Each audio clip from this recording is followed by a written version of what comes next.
content de pouvoir partager la parole avec vous. La dernière fois que j'ai eu la chance de faire cela, on avait parlé de la justice. Ah, pardon. La dernière fois que j'ai pu partager la parole avec vous, on avait parlé de la justice de Dieu, le fondement de notre relation avec Dieu. Et on s'est appuyé sur le texte de Romains chapitre 2, où l'apôtre Paul cherche encore à nous encourager à vivre cette justice selon l'Écriture, selon la parole de Dieu. Et quand Paul a écrit son message dans cette lettre, il savait que ce n'était pas un message facile à faire passer auprès du public de l'époque, auprès des Juifs et même des judéo-chrétiens. Alors Paul va chercher un argument assez fort encore dans l'Écriture pour amener les Juifs à comprendre ce message que la justice de Dieu s'obtient par la foi et non par les œuvres. Et cet argument que Paul va trouver dans la parole, c'est Abraham. C'est l'exemple d'Abraham qu'il va prendre. Il va tirer cet exemple de l'Ancien Testament, de l'histoire même du peuple juif.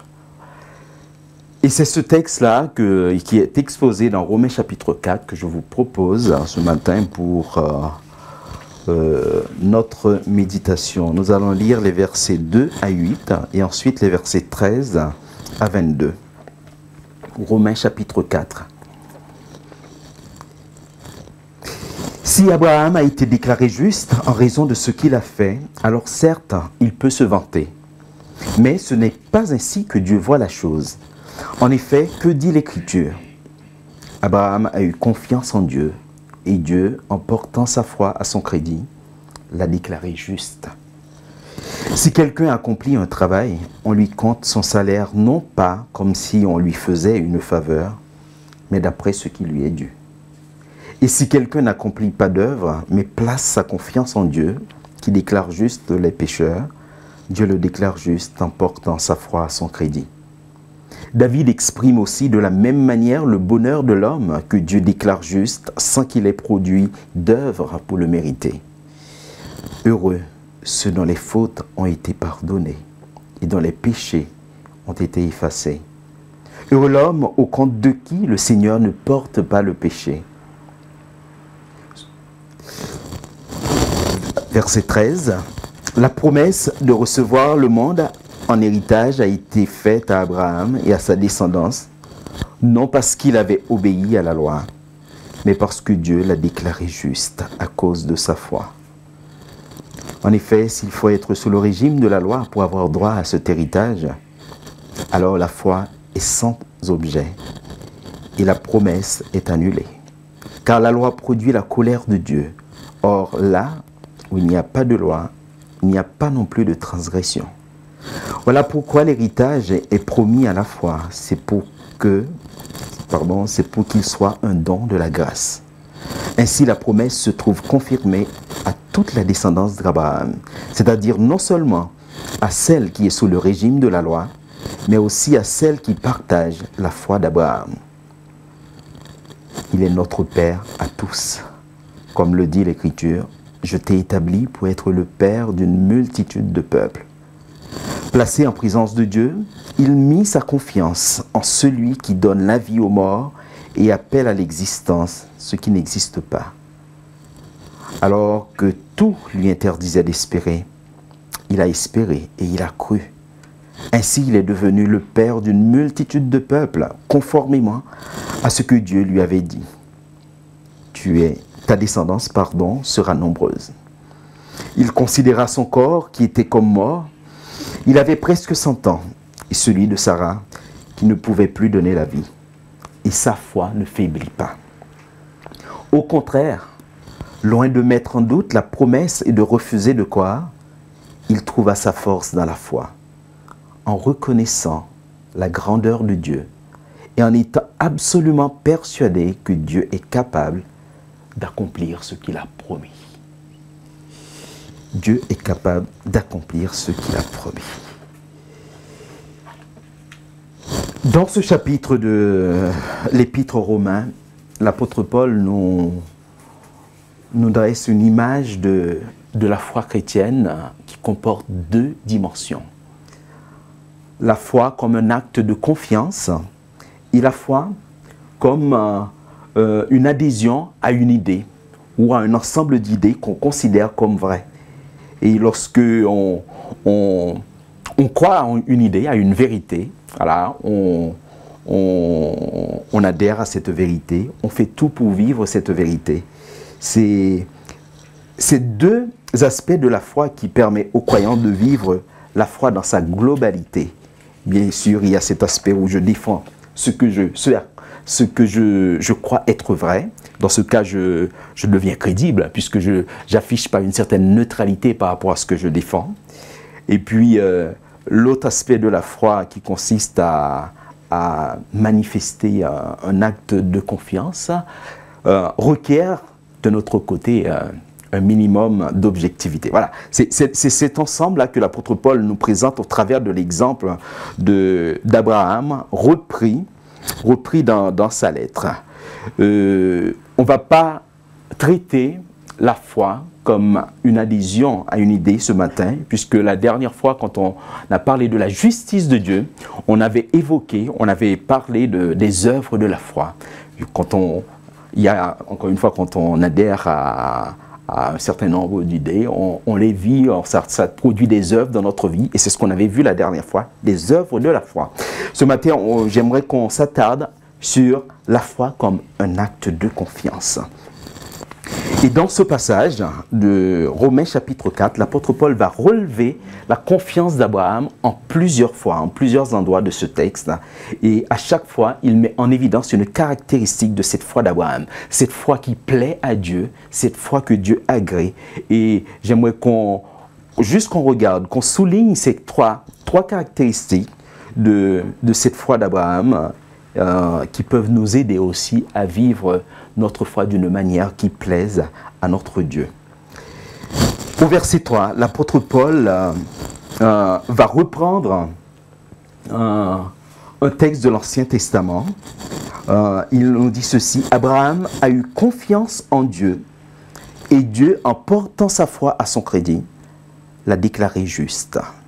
Rappelez-vous, l'apôtre Paul, son but c'est de convaincre vraiment que la justice de Dieu s'obtient par la foi et non par les œuvres.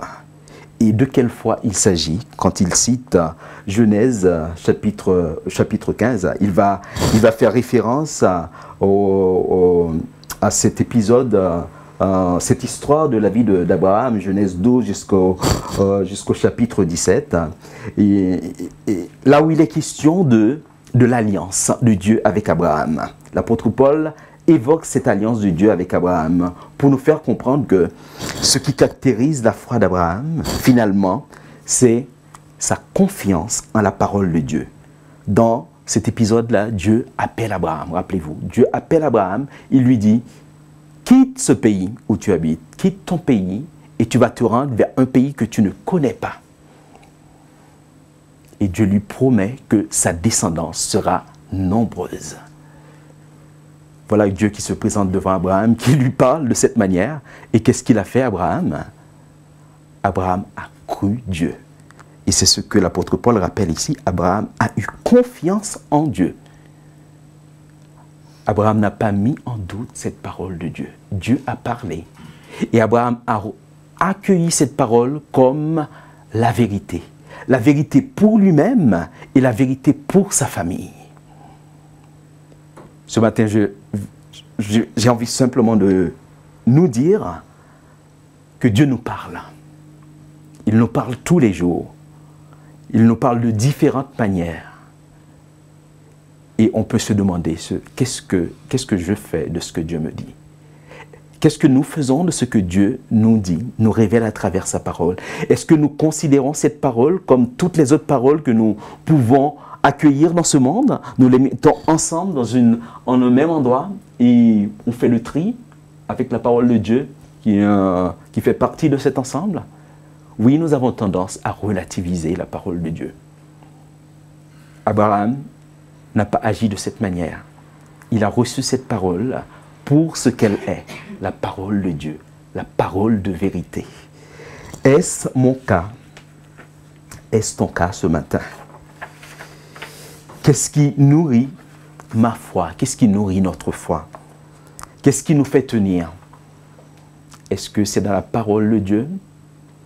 L'apôtre Paul, un peu plus loin dans cet épître, au chapitre 10, verset 17, nous dit que la foi vient de ce qu'on entend. Et on entend des choses de la part de notre Dieu. Qu'est-ce que je fais de toutes ces choses? Est-ce que je prends ces paroles pour vérité et je les applique dans ma vie? Est-ce que je les vis? Je prends ces vérités pour ma famille, pour ma vie de tous les jours. L'apôtre Paul, dans sa lettre aux Thessaloniciens, remercie Dieu pour l'accueil les chrétiens de Thessalonique ont fait à la parole de Dieu qu'ils ont reçue. À Thessaloniciens 2, verset 13, il dit ceci: « Et voici pourquoi nous remercions Dieu sans nous lasser, en recevant la parole de Dieu que nous vous avons annoncée. Vous ne l'avez pas accueillie comme une parole purement humaine. » Pour Abraham, ce n'était pas le cas. Dieu lui a parlé, c'était une parole venant du Dieu créateur, c'était la vérité.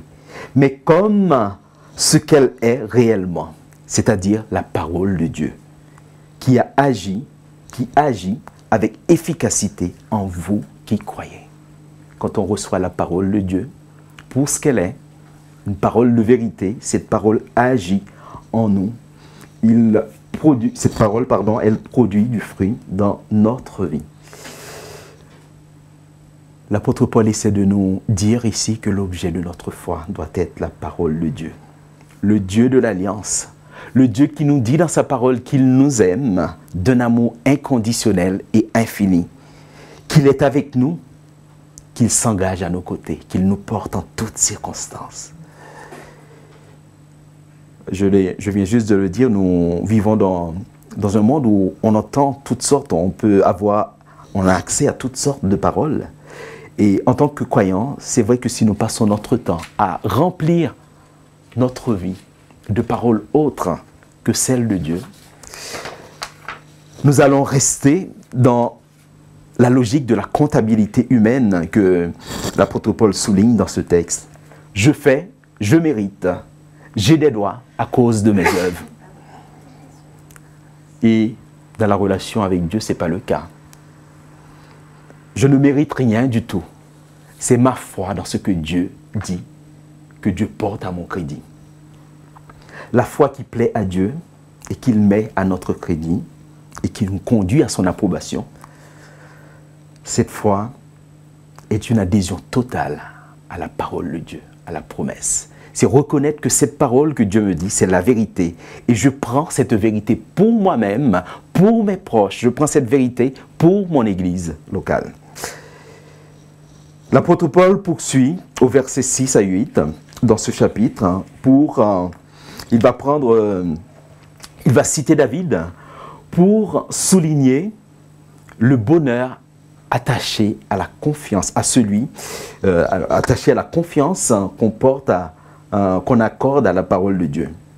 Il nous dit ceci: « Heureux ceux dont les fautes ont été pardonnées et dont les péchés ont été effacés.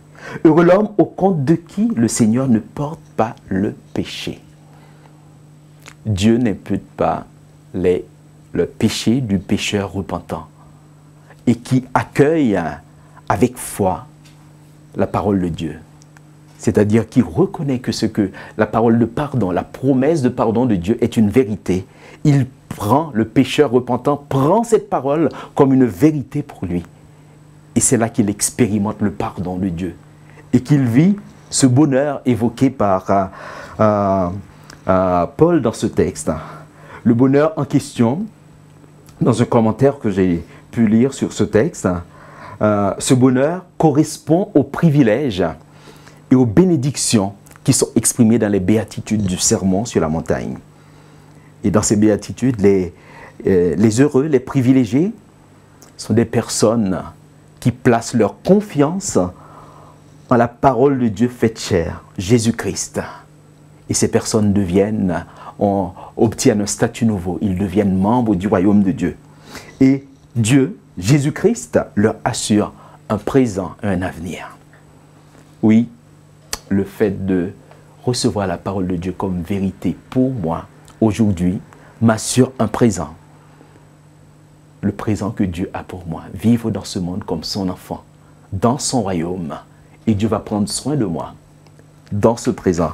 Et le fait de recevoir cette parole de Dieu comme une parole de vérité aussi m'assure un avenir heureux avec Dieu. Alors ce matin, si tu veux vivre ce présent que Dieu a pour toi, place ta confiance en Dieu. Reçois sa parole comme une vérité pour toi et vis selon cette parole. Et si tu veux aussi un avenir heureux, être confiant dans l'avenir, place ta confiance en Dieu. Il sera toujours là pour toi. Choisis la confiance en la parole de Dieu comme l'a fait Abraham. Nous vivons une période où vraiment c'est difficile. Il y a pas mal de gens autour de nous qui n'ont plus confiance en l'avenir, hein, qui n'ont plus confiance dans la vie. Et Dieu nous fait grâce d'avoir sa parole. Nous pouvons nous appuyer sur sa parole, sur les promesses qu'il nous fait dans sa parole pour nous projeter dans l'avenir. Et c'est ce que Abraham a fait. Oui, Abraham avait juste cette parole à sa disposition. Dieu est venu lui donner cette parole. Il ne s'est pas posé de questions. Il a dit que c'est la parole de Dieu, la parole de vérité. À propos de cet avenir d'Abraham, l'apôtre Paul va poursuivre dans ce chapitre, dans les versets 13 à 22, il va rappeler cette promesse de Dieu, la promesse faite à Abraham, et il va montrer le lien qui existe entre la réalisation de cette promesse, de cette parole de bénédiction concernant l'avenir d'Abraham et sa foi. L'apôtre Paul commence par rappeler cette promesse au verset 17. Il dit « Je t'ai établi pour être le père d'une multitude de peuples ». Lorsque Dieu a appelé Abraham, c'est cette promesse qu'il a faite à Abraham. Ta descendance sera nombreuse. Tu seras béni, ta descendance sera bénie. Et toutes les familles de la terre seront bénies à travers le toi. Puis l'apôtre Paul rappelle cette confiance d'Abraham en la parole en Dieu. Il dit, placé en présence de Dieu, au verset 18, Abraham mit sa confiance en celui qui donne la vie aux morts et appelle à l'existence ce qui n'est pas. L'apôtre Paul amène une petite précision, pas une bonne précision, pas une petite précision, à ce qui est dit dans le texte. Ah oui, vous m'entendez pas? Ah là c'est mieux. L'apôtre Paul apporte une bonne précision à ce qui est dit dans le texte de la Genèse. C'est qu'il est dit tout simplement en Genèse que Abraham mit sa confiance en Dieu. Et là, l'apôtre Paul précise, Abraham mit sa confiance en celui qui donne la vie aux morts et appelle à l'existence ce qui n'est pas. Par cette précision, l'apôtre Paul aimerait nous rappeler qui est ce Dieu dans la présence duquel Abraham se tient et en qui il met une confiance totale. Ce Dieu, c'est celui qui donne la vie aux morts. Ce Dieu qui appelle à l'existence ce qui n'est pas. Littéralement, appeler à l'existence ce qui n'est pas, c'est, je n'ai pas retenu la phrase par cœur, je regarde mes notes, c'est ce Dieu qui appelle les choses qui ne sont pas comme étant. En disant cela, en ajoutant cela, l'apôtre Paul veut nous faire comprendre que ce Dieu, c'est le Dieu créateur, le Dieu tout-puissant, le Dieu qui est au-dessus de tout, le Dieu qui n'est pas limité. C'est ce Dieu-là, c'est en ce Dieu-là que l'apôtre Paul, que Abraham place sa confiance. Le Dieu d'Abraham, c'est le Dieu qui n'est pas limité. Ce Dieu qui est au-dessus de tout, le Dieu créateur. Et nous avons la possibilité de placer notre confiance en ce Dieu tout-puissant. Il peut mobiliser sa puissance, sa toute-puissance créatrice pour transformer toutes les situations de nos vies comme il l'a fait pour Abraham. Oui, Abraham a expérimenté cela. le Dieu Tout-Puissant a intervenu dans la vie d'Abraham, dans la vie de sa femme, pour transformer les choses qui leur paraissaient vraiment impossibles. Ils vivaient des situations vraiment compliquées et Dieu a agi, Dieu a transformé cette situation, pour sa gloire et pour le bien-être de ce couple. Alors la question qu'on peut encore se poser ce matin, quel Dieu fait l'objet de ta confiance? Quel Dieu fait l'objet de ma confiance ce matin? Et en tant que croyants, parfois nous avons tendance à laisser d'autres dieux cohabiter avec ce Dieu créateur dans notre vie. En tout cas, nous avons l'impression de laisser ça. Dieu, lui, il est tout puissant. Je crois qu'il ne peut pas cohabiter avec d'autres dieux. Mais nous, dans notre façon d'agir, on pourrait exprimer ça de cette manière. Et ces dieux-là, ça peut prendre plusieurs formes dans notre vie. Ça peut être les amis, les relations avec les amis. Ça peut être les loisirs. Ça peut être même la famille, qui est une bonne chose que Dieu nous donne. Et, ça peut être le travail, encore bonne chose que Dieu met dans notre vie. Et ça peut être même l'église, des activités dans l'église. Ces choses qui prennent la place de Dieu.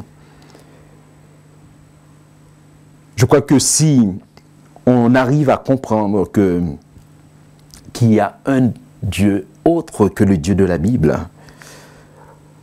dans notre vie, nous pouvons arriver à la conclusion suivante, que notre vision de la puissance de Dieu n'est pas la bonne. Notre vision de la puissance de Dieu est faussée. L'apôtre Paul, en soulignant que le Dieu en qui Abraham place sa confiance est le Dieu qui donne la vie aux morts, qui appelle à l'existence ce qui n'existe pas, son objectif, c'est de nous amener à nous interroger sur notre vision de Dieu. Peut-être, parfois, nous pensons que Dieu n'est pas assez puissant pour intervenir dans certaines situations de notre vie. Et si c'est le cas, nous devons prendre exemple sur Abraham. Nous devons revenir à cet exemple d'Abraham pour comprendre que nous avons besoin de voir Dieu comme ce Dieu créateur, ce Dieu tout-puissant, qui n'est limité par qui que ce soit, par quoi que ce soit dans ce monde.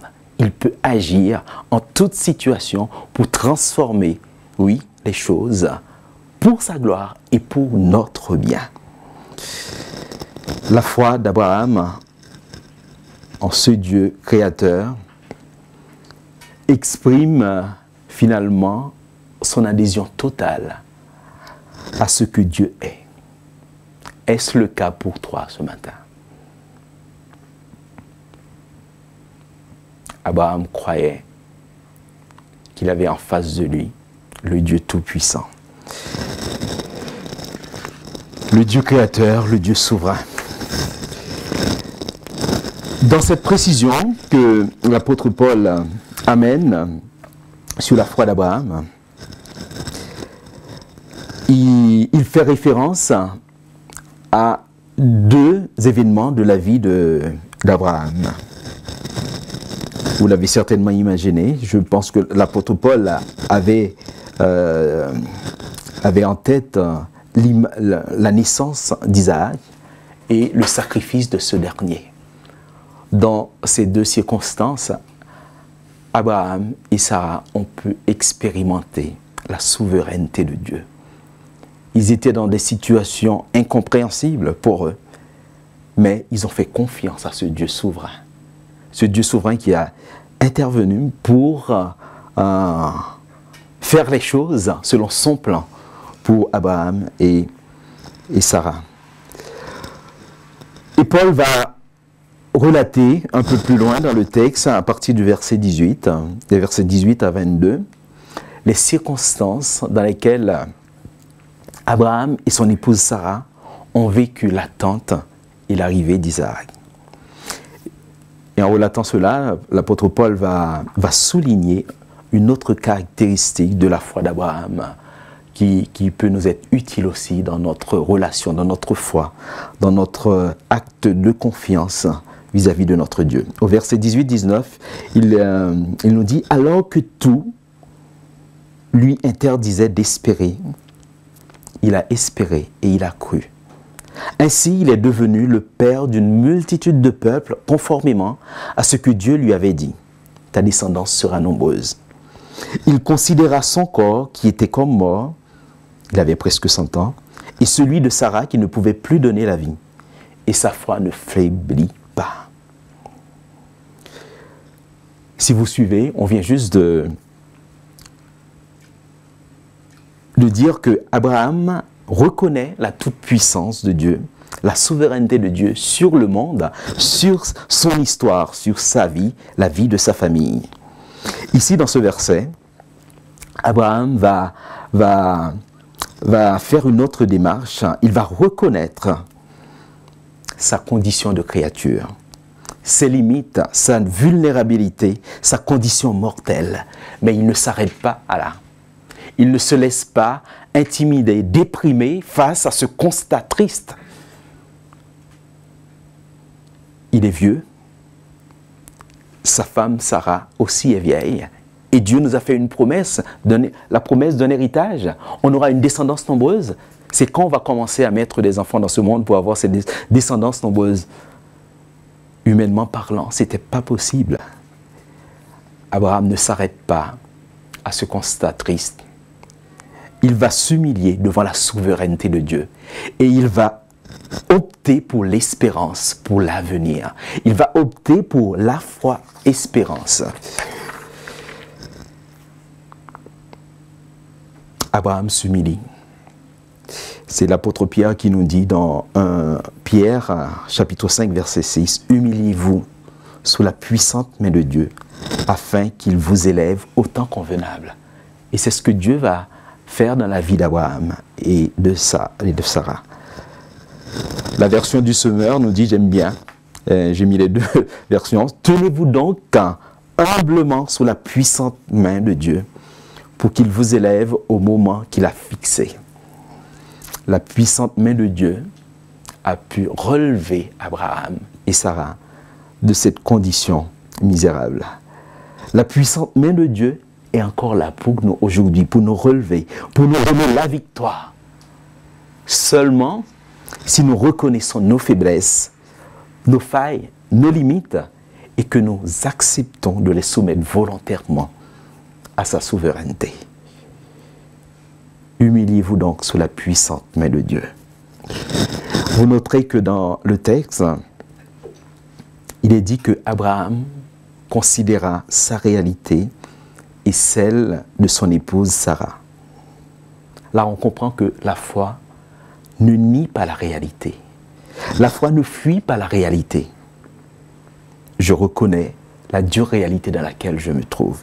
Mais je n'en fais pas une béquille. Ma foi se nourrit de la promesse de Dieu. C'est ce que Abraham a fait. Il s'est nourri de la promesse de Dieu. Il regardait tous les éléments autour de lui. Il n'y avait aucun signe qui montrait à Abraham et à Sarah que voilà, cette promesse de Dieu allait pouvoir se réaliser enfin. Eh bien non. Tout autour de lui, le texte nous dit espérant contre toute espérance. Et dans la version du Semeur, au verset 18, il dit tout lui interdisait d'espérer. Il a espéré et il a cru.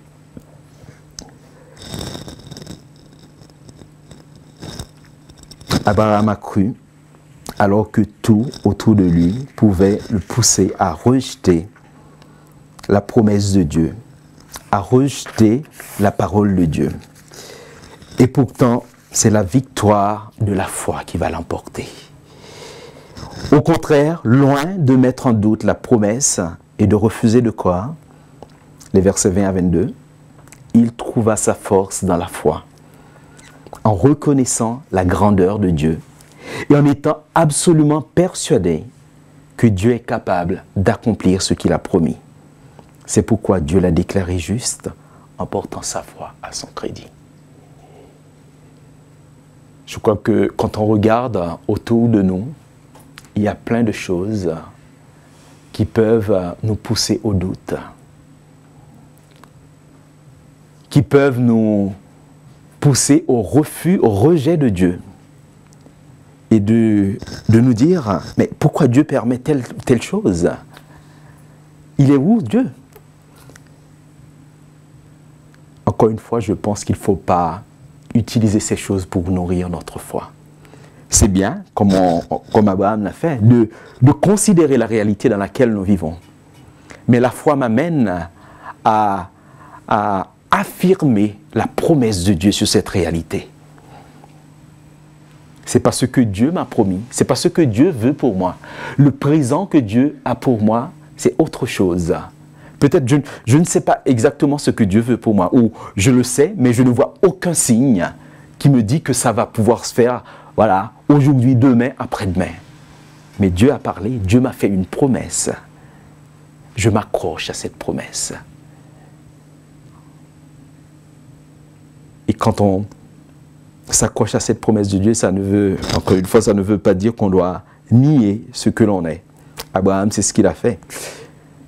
Il n'a pas nié ce qu'il est. Voilà, cet être limité, cet être avec ses faiblesses, avec sa vulnérabilité. Mais il a choisi de s'accrocher à la promesse de Dieu.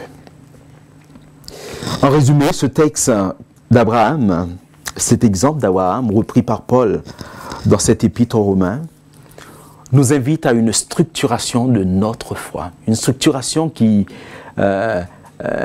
reconnaisse Dieu pour qui il est. D'abord, Dieu, c'est le Dieu créateur, le Dieu tout-puissant. Et qui accueille aussi la parole de Dieu pour ce qu'elle est. Parole de vérité. Parole de vérité pour moi, pour mes proches, pour ma famille. Parole de vérité pour mon Église. Et finalement,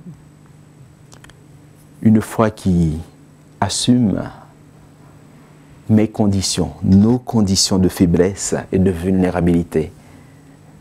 Ce qui va nous amener à nous tourner vers Dieu pour nous attendre à sa promesse, à cette promesse dans notre vie. Que Dieu nous aide à vivre la foi. Oui, notre foi en lui, autour de ces 3 points. Sa parole, qui il est et voilà, qui nous sommes aussi, pour pouvoir revenir à lui, reconnaître que nous ne pouvons rien par nous-mêmes, nous avons besoin de son aide au quotidien pour avancer. Prions. Seigneur, nous te remercions pour qui tu es. Tu es le Dieu tout-puissant, le Dieu souverain, sur qui nous pouvons compter jour après jour. Merci parce que tu es fidèle, merci parce que tu ne changes pas. Et merci aussi parce que par ta parole, tu nous permets de réaliser qui nous sommes. Oui, ces êtres imparfaits, limités. Et ce matin, nous voulons te soumettre encore nos limites et te demander d'être le Dieu de nos vies, d'être le Seigneur de tous les aspects de nos vies, Seigneur. Et que ton nom, oui, comme nous l'avons chanté, que ton nom soit élevé, que tu sois vraiment le roi de chaque aspect de notre vie. Nous te louons et nous te bénissons encore une fois pour ta fidélité. Viens nous aider à vivre la foi en nous appuyant sur ta parole, en nous accrochant à tes promesses. En Jésus, je te prie. Amen.